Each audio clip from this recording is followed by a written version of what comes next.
Delhi dialogue में एक बार फिर से आप सभी का स्वागत है। आपके साथ मैं हूं करुणा शंकर शर्मा और आज हम पहुंच गए हरिनगर, जो कि वेस्ट दिल्ली लोकसभा सीट के अंतर्गत आता है। बड़ी खास बात है, आज जब हम प्रोग्राम ये कर रहे हैं, अब पूरी तरह से दिल्ली की जो लड़ाई है, चुनावी दंगल वो स्टार्ट हो गया है। बाकी 3 सीटों पर भी कांग्रेस की तरफ से जो उम्मीदवार पर पशुपेश था वो क्लियर हो गया। उदित राज, कन्हैया कुमार, जेपी अग्रवाल, ये वो नाम है जो कि कांग्रेस की तरफ से सामने आ गया। हालांकि सीट की बात करें वेस्ट दिल्ली, यहां पर महाबल मिश्रा वर्सेस कमलजीत सहरावत, यह मुकाबला बीजेपी और आम आदमी पार्टी के बीच में। मुकाबला कैसे देखा जा रहा है? अरविंद केजरीवाल से मुलाकात करने के लिए भगवंत मान पहुंचे हुए हैं तिहाड़ जेल के अंदर। बहुत सारे मुद्दे सभी पर बात करूंगा, लेकिन सबसे पहले इस बार के मुकाबले से हम शुरुआत करते हैं। इस बार मुकाबला कैसा है? इस बार मुकाबला बड़ा टफ रहेगा बीजेपी के लिए, क्योंकि जो भ्रष्टाचार की वो बात करते थे, भ्रष्टाचार पे चुनाव लड़ने की बात करते थे, तो भ्रष्टाचारी लेकर चुनाव लड़ रहे हैं। जिनको भ्रष्टाचारी कहते थे उन्हीं को लेकर आज वो चुनाव लड़ने जा रहे हैं। तो भ्रष्टाचार किसकी बात आप कर रहे हैं? भ्रष्टाचारी की डेफिनेशन क्या है ये बताएं पहले। चाहे वो नवीन जिंदल है, चाहे हेमंत बिस्वा है, चाहे वो हमारे आप देख रही है जो उन्होंने अजीत पवार हैं, सभी तो भ्रष्टाचारी। 25 भ्रष्टाचारियों को टिकट उन्होंने दिया है। क्या ये बातें, ये मुद्दे क्या दिल्ली की जनता के बीच में भी हैं क्या? बिल्कुल दिल्ली की जनता के बीच में मुद्दे हैं। दिल्ली में उन्होंने अपनी टिकटें बदली, तो किस लिए बदली? उनके सांसदों ने काम नहीं किया था, उन्हें भी पता है, इसलिए उनको टिकटें बदलनी पड़गी। अगर मोदी लहर होती तो वो अपने सांसदों की टिकट क्यों बदलते? इससे पता चलता है कि मोदी लहर खत्म हो चुकी है, क्योंकि विकास पे और इस पे बेरोजगारी पे और महंगाई पे तो कोई चर्चा करना ही नहीं चाहता। अरविंद केजरीवाल की गिरफ्तारी पर क्या बोलेंगे? भगवंत मान अभी इस वक्त मुलाकात करने के पहुंचे भी हुए तिहाड़ जेल। ये गलत किया है, चुने हुए मुख्यमंत्री को अंदर कर दिया। आज तक कभी सुना आपने ऐसा? कोई उसके पास कुछ मिला? एक पैसा नहीं। बीजेपी आरोप लगा रही भाई आबकारी में घोटाला हुआ, आबकारी नीति में, और उसके बाद उनकी गिरफ्तारी हुई। ईडी अपनी कार्रवाई कर रही है। बीजेपी जो मर्जी लगाती है ना, उसके तो घर की खेती है ईडी, जिसको चाहे अंदर कर दे। कार्रवाई तो सेंट्रल एजेंसी ईडी ने की है ना। समय की बात नहीं है, वो किसके थ्रू काम कर रही है? बीजेपी के थ्रू। जो बीजेपी कह रही वो कर रही है। अगर आज केजरीवाल बीजेपी ज्वाइन कर ले, इससे बड़ा ईमानदार धरती में बंदा नहीं होगा कोई। उसके बीजेपी ज्वाइन करने की देरी है। केजरीवाल जैसा ईमानदार कोई होगा नहीं धरती के अंदर। ये क्या मैसेज जा रहा है गिरफ्तारी के बाद और इस वक्त जो पूरा परिदृश्य बना है, क्या जा रहा है? मैसेज यही जा रहा है कि बीजेपी सोच रही है कि केजरीवाल को अंदर करने के बाद हमें पॉजिटिविटी मिलेगी, पर इसका जनता के अंदर गलत मैसेज जा रहा है। और इसका गलत मैसेज ये जा रहा है कि आप नेगेटिव जा रहा है, बिल्कुल नेगेटिव जा रहा है। लोगों को मन में नेगेटिव जा रहा है, बिल्कुल नेगेटिव जा रहा है। लोगों के मन में गिरफ्तारी गलत हुई है, बिल्कुल गलत हुई है, और वो गलत टाइम पे हुई है। ठीक है, कानून अपना काम करेगा। उन्होंने जो घोटालेबाजी किया उसकी पूछताछ होगी, वो अलग विषय है। पर चुनाव के टाइम ये गिरफ्तारी करना, लोगों के मन में भ्रम डालना, ये बहुत बड़ा बीजेपी के लिए गलती होगा। ठीक है, आप क्या बोलना चाहेंगे? किस बारे में पूछा? इसी बारे में भाई, जो गिरफ्तारी हुई है, ईडी की तरफ से बोला जा रहा है हमारे पास एविडेंस है। दिल्ली हाई कोर्ट की तरफ से राहत नहीं मिली, आज सुप्रीम कोर्ट में सुनवाई होने वाली है। पीछे एविडेंस की बात करते हैं। अगर आप संजय सिंह की बात करते हैं तो उनको किस भी आप पे की बेल दी गई है? कोई एविडेंस नहीं मिला। 6 महीने या 5 महीने 4 महीने रखने के बाद के अंदर आपको किसी प्रकार का कोई प्रूफ नहीं मिला। जब ऑलरेडी अगर ये बताया गया, ये तो कानून बन गया ना पीएमएलए का। ये कानून ऐसा है कि इसके अंदर कोई आपकी सुनवाई नहीं है। लेकिन पिछली दफा दिल्ली हाईकोर्ट में बात रखी गई, 9 समन जारी किए गए, अरविंद केजरीवाल सामने नहीं आए। ये कहा गया पर्याप्त एविडेंस है, जिसके बाद गिरफ्तारी हुई है। अरविंद केजरीवाल अपनी बेल नहीं मांग रहा, पहली बात। अगर बेल मांगी होती, अरेस्ट को चैलेंज किया गया, गिरफ्तारी को चैलेंज किया। गिरफ्तारी हाँ की इलीगल की है। उनका कहने का मतलब यही है। वो आप भी समझते हैं, ये जरूरी नहीं कि ये बातें सारी बताने की जरूरी है। वो जिस हिसाब से बताइए ना, आम जनता सोच क्या रही है, आप बताइए ना। वो यही इसीलिए उन्होंने ये प्ली डाली है कि अगर ये मेरे को अगर यहाँ से राहत मिलेगी तो जितने भी बंद हैं वो सभी को राहत मिलेगी। हाई कोर्ट तक बीजेपी ने अपने अंडर कर रखा है सब कुछ, तो हाई कोर्ट तक ऐसा कुछ भी नहीं होगा, क्योंकि ईडी जब आप बात करते हैं, बहुत बड़ी बात, बहुत बड़ा आरोप लगा रहे हैं, बात कर रहा हूँ, बहुत बड़ा आरोप लगा, मैं आरोप लगा रहा हूँ बीजेपी के ऊपर। बीजेपी के ऊपर आज महंगाई के ऊपर बात क्यों नहीं करती? आज बेरोजगारी पर बात क्यों नहीं करती? सिर्फ आप बीजेपी के लोग सिर्फ हिंदू मुस्लिम 370 और राम मंदिर को छोड़ दें, उनके पास कोई मुद्दा है ही नहीं। ये मैं चैलेंज करता हूँ। ये 4 चीजें वो एक तरफ रख दे। संकल्प पत्र देखा आपने? संकल्प पत्र देखा बीजेपी का मैनिफेस्टो? सब बकवास। उसके अंदर महंगाई की बात कहाँ है? उसके अंदर बेरोजगारी की बात कहाँ है? उसके अंदर करोड़ों रुपए का जो इलेक्ट्रॉनिक बोर्ड है उसकी बात कहाँ है? रोजगार की बात कही तो गई है युवाओं के लिए, क्या किया? आज जो उनका CIDSE गवर्नमेंट का एक एक करके देखो, जो गवर्नमेंट का एक संस्था है जो सर्वे करती है, वो कह रही है बेरोजगार सबसे बड़ा मुद्दा है। ये आम पब्लिक ये कह रही, ना आम पब्लिक कह रही है, ना टीवी सर्वे कह रहा है। ये बीजेपी की जो अपनी ग्रांट लेती है CIDS, उसका ये कहना है कि बेरोजगारी आज हिंदुस्तान में सबसे बड़ा मुद्दा है, महंगाई सबसे बड़ा मुद्दा है, नारी शक्ति है ये बीजेपी। क्या आप कुछ बोल रहे थे, क्या है आपके लिए सबसे बड़ा मुद्दा? चाह रहा हूँ कि पिछले 10 वर्षों में मोदी सरकार ने क्या किया? सिर्फ हिंदू मुसलमान, इसके अलावा कुछ नहीं किया। लेकिन बीजेपी विपक्ष पर आरोप लगा रही है, बोल रहा है रोजगार देने की बात थी, कहाँ है रोजगार? बल्कि आज की स्थिति यह है कि पिछले 50 वर्ष के इतिहास में बेरोजगारी दर सबसे ज्यादा 13%, हिंदुस्तान में कभी भी 6%, 7%। ये मुद्दा है इस बार आप लोगों की बीच? ये मुद्दा है। पंजाब में आम आदमी पार्टी की सरकार बनी है, तभी से मोदी जी हिले हुए हैं। केजरीवाल से डर लगता है उनको, इसलिए किसको डर लग रहा है? केजरीवाल जी से मोदी जी को डर लगता है। जब से पंजाब में आम आदमी पार्टी की सरकार बनी है, तभी से डरे हुए हैं वो। दिल्ली में 7 सांसद कोई काम नहीं करते थे, इसलिए उन्होंने चेंज कर दिया कि कहीं दोबारा अब हम हार न जाएं। अरे भाई एक बात बताइए, बड़ा सिंपल सवाल है। एक मेरा सवाल 2014-2019 की बात करें, 7 की 7 सीटें क्लीन स्वीप बीजेपी के पास गई, तो फिर काहे का डर? क्यों आपको लग रहा डर लग रहा? अब की बार MCD आम आदमी पार्टी की बन गई दिल्ली में, विधायक आम आदमी पार्टी के हैं, इनको डर है कहीं सांसद भी हमारे आम आदमी पार्टी के ना बन जाएं। इलेक्शन के दौरान ऐसा घिनौना काम करने का, जब रावण का अंत आया था उसे सीता का हरण किया था, इन्होंने तो राम का ही हरण। चलिए आप अपनी बातों को थोड़ा संयमित होकर रखिए। आप क्या बोल रहे हैं? मैं ये कह रहा हूँ, अगर आपके 400 पार का नारा आप दे रहे हैं, तो आपको किसी का डर है? आप दिल्ली के 7 MP चेंज कर रहे हैं, हरियाणा का मुख्यमंत्री, क्योंकि आपको एंटी वहाँ पर 10 में से 6 कैंडिडेट वो कांग्रेस को, ईडी का, अपने लोगों में विश्वास नहीं है। अगर आप 400 पार का नारा लगा रहे हैं तो आपको किस चीज का डर है? नहीं, 2 मिनट बात करने दिए। जब तक आप 400 का नारा लगा रहे हो तो आप किसी का डर है?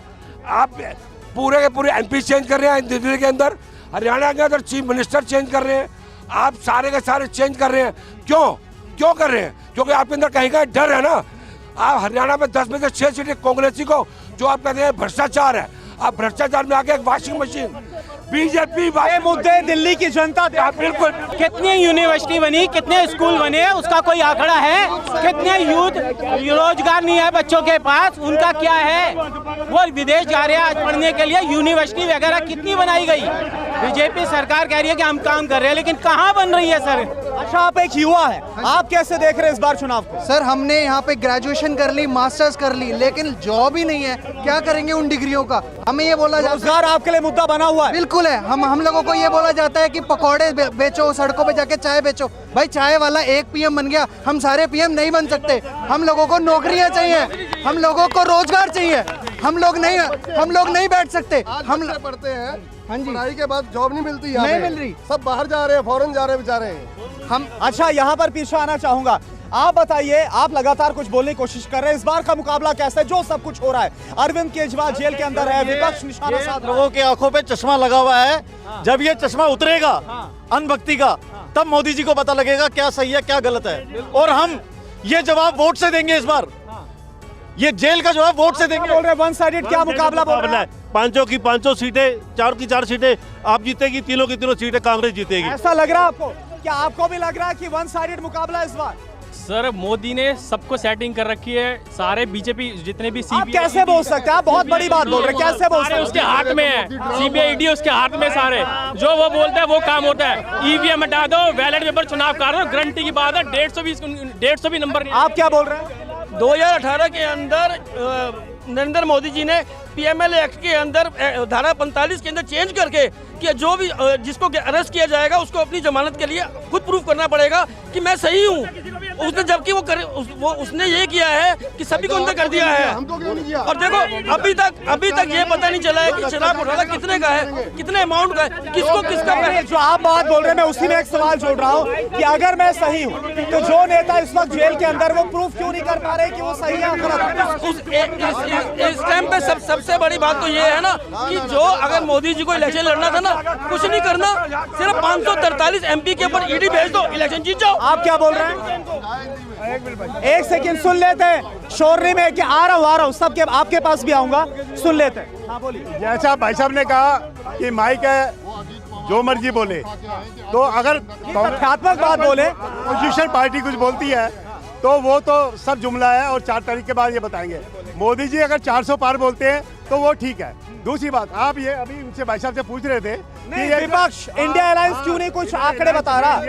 अगर मोदी जी 400 पार बोल रहे हैं तो विपक्ष क्यों नहीं कोई आंकड़े बता? जा रहा हूँ अभी, जैसे अभी बताया गया, अगर कोई बंगाल से इसी प्रकार का केस अगर मोदी जी भी डाल दे या किसी दूसरी पार्टी पे डाल दे, अगर कोई जहाँ पर कर्नाटका वाला भी अगर मोदी जी भी इसी भी एक्ट में डाल दे तो इसका मतलब बंद तो वो भी होने चाहिए ना, लेकिन नहीं होते। अभी जैसे CBI से या किसी भी से, अभी स्टेट बैंक से, एक मिनट मैं आ रहा हूँ आपके पास आ रहा हूँ, इनकी बात मैं ये कहता हूँ कि अभी SBI से जब एक वो पूछा गया इलेक्टोरल बॉन्ड की बात, इलेक्टोरल बॉन्ड के ब्याह पर नहीं, जो उनके वकील को सिर्फ सालवे को कितना पैसा दिया गया, तो ये रिपोर्ट देने से मना कर दिया। तो मतलब इतनी पावर, मतलब ऊपर से प्रेशर है ना कि नहीं दे सकते। तो आज तक जब सारी RTI लगाने के बाद जवाब दिया जाता है तो किसी प्रकार का कोई जवाब नहीं देते। क्या कारण है? पीछे से प्रेशर है तभी तो नहीं दे पाते। आप क्या बोल रहे हैं? आप क्या बोलना चाहते हैं? मैं यही कहना चाहता हूँ कि जो पहला मुद्दा ये कि जो जेल में डाला गया है उसका बहुत बड़ा विरोध हो रहा है, पूरी दिल्ली में, पूरे भारत में हो रहा है। ये आप बड़ी अहम बात बोल रहे हैं। क्या दिल्ली में ये माहौल बन रहा है? क्योंकि आम आदमी पार्टी बोल रही है कि भाई जेल का जवाब वोट से देंगे। सिंपैथी वाला जो फैक्टर है वो दिल्ली के अंदर पैदा हो रहा है जनता के बीच। क्या हो रहा है? रियलिटी ऐसी है आप लोगों की? बिल्कुल सत्य है, बिल्कुल। ये वोट के जेल का जवाब वोट से देंगे और पूरी दिल्ली में ये लहर है, पंजाब में लहर है, अब हरियाणा भी हमारा आने वाला है। हमने इसीलिए इनको बोला था कि ये काम मत करो, इन्होंने जेल में डाल के अपनी कब्र खोद ली है। आप क्या सर, सबसे शर्मनाक चीज ये है, हम लोग ये कहते हैं कि दवाई जो इंसान को मिले, जब वो पैसे खर्च रहा है, एक तो दवाइयों का रेट जो 4 गुना से ऊपर हो गए, जो दवाई 100 की आती थी वो 400 की आ रही है। उसके बाद सुनिए 945 करोड़ रुपया ड्रग्स, एक एक करके सुन लेते हैं। ड्रग्स फार्मेसीज ने पॉलिटिकल पार्टियों को दिया, जिसमें सबसे ज्यादा चंदा मोदी को मिला। रेमडेसिविर दवाई जिसको लगने से लोग मर गए यूपी के 3 हॉस्पिटल में, वो बीजेपी की वहाँ गुजरात में बन रही है। FDCA ने क्या बोला? उसने बोला जी हम दिल्ली के अंदर ये सब मुद्दे बन रहे हैं साहब। ठीक है, महिलाओं के पास जा रहा हूँ, महिलाओं के पास उनका वो बहुत देर से इंतजार कर आ रहा हूँ। थोड़ा महिलाओं से बात, मैं आ रहा हूँ आपके पास, माइक आपके सामने होगा, बात करना। महिलाएं क्या सोच रही है इस बार? कैसा आपका मुकाबला नजर आ रहा है दिल्ली में? दिल्ली में बीजेपी जो भी कर रही है गलत कर रही है। ठीक है, उन्होंने केजरीवाल जी को जो अंदर डाला है सबसे गलत काम किया है, क्योंकि वो इलेक्शन के टाइम पे डाल के तो उन्होंने सबसे गलत काम, जबकि उनको पता है कि यहाँ पे आप लोगों को लग रहा है कि टाइमिंग गलत है, गलत हुआ है? बिल्कुल टाइमिंग ही गलत की उन्होंने। मतलब ईडी तो कब से उनसे पूछताछ के लिए बुला रही थी, अब इसी टाइम में जब इलेक्शन की डेट सिलेक्ट हुई है तभी ऐसा क्यों किया उन्होंने? आप बताइए। अगर केजरीवाल को जेल में बंद किया गया है और इलेक्शन आ रहे थे तो इस टाइम उनको जेल में नहीं डालना चाहिए था, क्योंकि उन्होंने जितना काम दिल्ली वालों के लिए किया है ना, शायद बीजेपी वालों ने। देखिए, आप एक महिला है, मैं कई अलग अलग लोकसभा सीटों पर जा रहा हूँ, कई इलाकों में लगातार ये प्रोग्राम कर रहा हूँ। वहां पर महिलाएं बोल रही कि हालात खराब हो गए थे, अलग अलग जगह शराब के जो ठेके वो खुल गए थे, उनके लिए सुरक्षा का मुद्दा बन गया था, बाहर निकलना मुश्किल भरा हो गया। शराब के ठेके खुले थे तो पब्लिक को ये नहीं नजर आ रहा कि अस्पताल, स्कूल, उनमें कितनी फैसिलिटीज हुई थी, कितना उन लोगों को काम दिया गया था। नहीं, सवाल तो ये भी उठाया जा रहा है कि अगर सब कुछ सही था एक्साइज पॉलिसी में 2021-22 में, तो उसको वापस क्यों लिया गया? किस चीज के लिए? जब उस पर सवाल उठे तो उसके बाद उसको वापस क्यों लिया गया? आबकारी नीति को, नई आबकारी नीति को। कोई कार्यनीति को लिया नहीं गया था, वो बीजेपी वालों का इस टाइम उन लोगों को, केजरीवाल को हराने का था, कि जिससे कि वो हारे और उनका जो मुद्दा है, आपको क्या लग रहा है? बहुत गलत किया अरविंद केजरीवाल जी को पकड़ के, बहुत गलत किया है और ये इनको ही भारी पड़ जाएगा। अब ये मोदी जी को भारी पड़ेगा। अब ये सारी की सारी सीटें अरविंद केजरीवाल जी को। क्या आपको भी लगता है टाइमिंग गलत है? अरविंद केजरीवाल की गिरफ्तारी टाइमिंग गलत है? असलियत ये है इस देश का संविधान खतरे में है। ये 400 पार इसलिए बोल रहे हैं क्योंकि ये 400 का आंकड़ा अगर नहीं इन्होंने कोशिश की तो ये संविधान नहीं बदल सकते। इनकी मेन लड़ाई संविधान बदलने की है। और मैं बताऊं 180 से ऊपर नहीं जा रहे, 180 से ऊपर नहीं जा रहे। अगर इनके कैंडिडेट सही होते ये बदलते नहीं। कैंडिडेटों को सुनाओ, यहाँ का जो कैंडिडेट थे इनको भगा दिया गया क्योंकि काम नहीं किया, काम नहीं, जुमलेबाज। क्या बोलना चाह रहे? बहुत देर से हेलो, एक मिनट सुन लेते। जो कह रहा है 400 पार, 5-5 हजार की में शर्त लगा लो। जो 400 कह रहा है मैं 300 कहता हूँ। कोई है तो 300 की लगा दो। कोई है बंदा लगाने वाला है? कोई सैनिक स्कूल, एक मिनट, सैनिक आर्मी स्कूल दिल्ली के प्राइवेट कर रहे थे। ये कांग्रेस पार्टी के मल्लिकार्जुन खड़गे जी थे जिन्होंने अपोज किया राज्यसभा में, तब उन्होंने वापस लिया। किस कारण कर रहे थे आर्मी स्कूल? जल्दी बोलिए। आराम से देखो, महंगाई के बारे में मैं कांग्रेस के नाम पीछे किसी का नाम नहीं लूंगा। पहले 400-450 का सिलेंडर था, मोदी के बैठते 1000 रुपए का हो गया। यहाँ की टॉप यूपी में दी जा रही। एक भी सुना, प्याज महंगी थी, पीछे पहले घर में हाथ। चलिए ठीक है, इसी के साथ वक्त यहाँ पर पूरा हो गया है। हमें यहाँ पर एक ब्रेक लेना होगा, ब्रेक का वक्त है। कल एक और लोकसभा सीट का हम रुख करेंगे। नमस्कार। बड़ी से बड़ी खबर, क्राइम से लेकर राजनीति तक किस नेता ने 5 साल में क्या काम कराया।